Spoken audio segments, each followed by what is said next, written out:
নমস্কার, মা তারা কার পয়েন্টে আবার একটা নতুন ভিডিও আসতে চলেছে। আপনারা দেখতে পাচ্ছেন ইনি হচ্ছেন আমাদের নতুন কোনো কাস্টমার নন।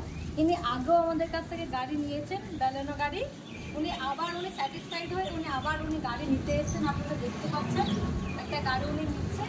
এই চাবিটা আমি ওনাকে ধরে দিচ্ছি আর একটু অনুরোধ করবো যে এক দু কথা দিন। এটাই গাড়ি নিয়ে আমি আগেবার খুব স্যাটিসফাইড হয়েছি এবং গাড়ি দেখতে এসেছিলাম, দেখতে এসে আবার গাড়ি বুক করে নিয়ে চলে যাচ্ছি। আপনারা আসুন, ঢুকবেন।